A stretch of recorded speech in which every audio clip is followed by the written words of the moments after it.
आप बने रहिए अजय हमारे साथ, क्योंकि एक और बड़ी खबर मध्य प्रदेश से ही सामने आ रही है। एमपी में नए शिक्षा सत्र से पाठ्य पुस्तकों में बदलाव किया गया है।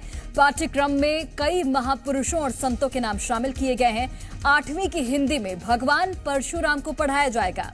5वीं में सावित्रीबाई फूले और ज्योतिबाई फूले का पाठ पढ़ाया जाएगा। शंकर शाह, रघुनाथ शाह भी पाठ्यक्रम में पढ़ाए जाएंगे।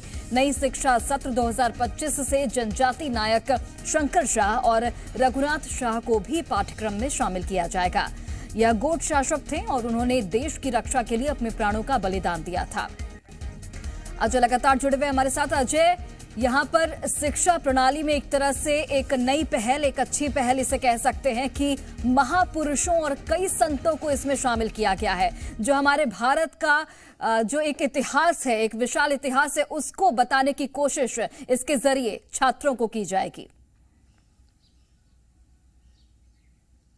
बिल्कुल, मध्य प्रदेश के पाठ्यक्रम में अब भगवान परशुराम को और सावित्रीबाई फूले, ज्योतिबा फूले को पढ़ाया जाएगा, क्योंकि नए सत्र से जो पाठ्यक्रम लागू होगा उस पाठ्यक्रम में 8वीं में भगवान परशुराम और 5वीं में सावित्रीबाई फूले और ज्योतिबा फूले को पढ़ाया जाएगा। और इसके साथ साथ 2025 में जब नए सत्र की शुरुआत होगी तो उसमें जो गौड़ शासक हैं उनको पढ़ाने का जो है राज्य सरकार ने निर्णय लिया है। तो इस बार 8वीं की पुस्तक में भगवान परशुराम को पढ़ाया जाएगा और उसके बाद सावित्रीबाई फूले और ज्योतिबा फूले को पढ़ाया जाएगा, क्योंकि मध्य प्रदेश के साथ साथ जिस तरह से बालिकाओं का जो स्कूल की शुरुआत हुई उसमें पहली प्रिंसिपल के रूप में सावित्रीबाई फूले जो है उसका संचालन कर रही थी। यही वजह है कि उनके बारे में भी छात्रों को जानकारी दी जाएगी। भगवान परशुराम किस तरह से उन्होंने किस तरह से काम किया, उनके वचनों को, उनकी विचारों को जो है पाठ्यक्रम में पढ़ाने का